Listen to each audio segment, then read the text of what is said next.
लोग time pass के लिए गेम खेलते हैं, नेटफ्लिक्स रियल लाइफ में चेस खेल रहा है तो सामने रहमान डकैत आकर खड़ा हो जाएगा क्योंकि छोटी स्क्रीन का पर्दा बड़ी से आगे निकल जाएगा। नेटफ्लिक्स ने ना एक ऐसा दांव चल दिया है कि पूरा बॉलीवुड हैरान है। तो चलिए उनकी जो नई फिल्म आ रही है इक्का, उसके इस जोरदार अनाउंसमेंट के पीछे की पूरी कहानी समझते हैं। बिल्कुल, जैसा कि कहा जा रहा है, लोग तो टाइम पास के लिए गेम खेलते हैं, लेकिन नेटफ्लिक्स वो तो असल जिंदगी में चेस खेल रहा है। और ये जो कदम है ना, इसे एंटरटेनमेंट की दुनिया में एक असली शाहमात का खेल माना जा रहा है। देखते हैं इसमें क्या है। सोचिए, सिर्फ 60 सेकंड का एक टीजर और उसने हंगामा खड़ा कर दिया। आज इसी पर बात करेंगे कि कैसे बस 1 मिनट के इस टीजर ने बिना किसी बड़े तामझाम या प्रमोशन के सोशल मीडिया पर इतनी जबरदस्त बहस छेड़ दी है। तो सबसे बड़ी बात पता है क्या है? ये अनाउंसमेंट ये बिल्कुल अचानक हुई, मतलब किसी को कानो कान खबर तक नहीं थी। जैसा कि कहा जा रहा है, ये तो एकदम आउट ऑफ सिलेबस वाला मोमेंट था। फिल्म का जो नाम है ना, इक्का, उसी में सबसे बड़ा इशारा छिपा है। इक्का मतलब एस। और नेटफ्लिक्स ने भी क्या कमाल खेला है। अक्षय खन्ना और सनी देओल के रूप में एक नहीं बल्कि दो इक्के एक साथ मैदान में उतार दिए हैं।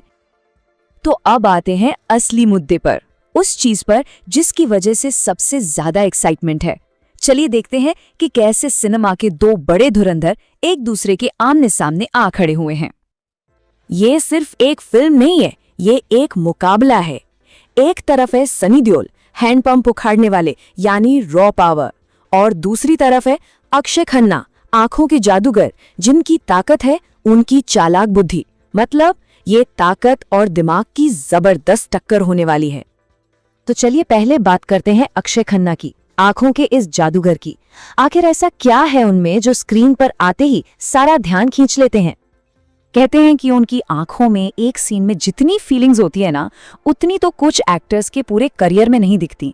गुस्सा हो, दुख हो या कोई गहरी चाल, वो सब कुछ सिर्फ अपनी आंखों से ही बयां कर देते हैं। कमाल की काबिलियत है ये। और टीजर में उन्होंने सिर्फ 3 शब्द कहे, टिक टिक बूम, और बस इन 3 शब्दों से ही उन्होंने एक ऐसे खतरनाक विलन के आने का इशारा कर दिया कि सबके सब चौंक गए। और यही तो उनकी स्क्रीन प्रेजेंस की ताकत है।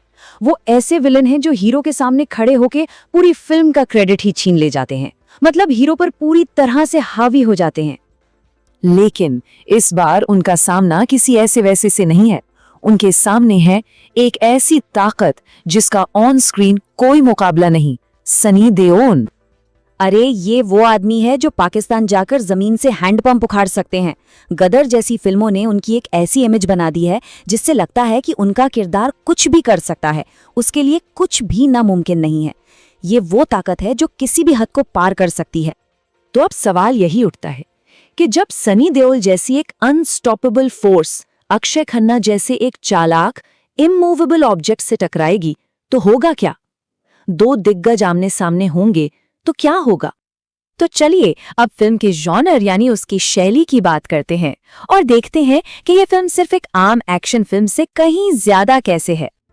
तो क्या ये बस एक और एक्शन थ्रिलर है? मतलब बहुत सी लोगों को शायद यही लग रहा होगा कि बस मार धाड़ होगी, लेकिन टीजर जो है ना, वो एक बहुत ही गहरे दिमागी खेल की तरफ इशारा कर रहा है। असल में इक्का क्या है? ये एक क्लासिक कोर्टरूम ड्रामा है। यहाँ मुक्कों की नहीं बल्कि दिमाग की लड़ाई देखने को मिलेगी।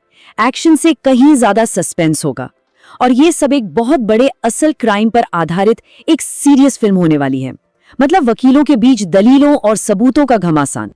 तो ठीक है, फिल्म तो कमाल की लग रही है, लेकिन अब ये देखना दिलचस्प है कि इस पूरी कहानी में ऑडियंस यानी हम सब लोग कहाँ फिट होते हैं। हमारा क्या रोल है इसमें? यहाँ एक बड़ी इंटरेस्टिंग बात कही जा रही है कि ऑडियंस से ना एक गलती हुई है। सनी देओल की फिल्म आई थी चुप और अक्षय खन्ना की सेक्शन 375। दोनों में ही इन एक्टर्स ने अपने करियर की बेस्ट परफॉर्मेंस दी थी, लेकिन फिल्मों को वो पहचान नहीं मिली जो मिलनी चाहिए थी।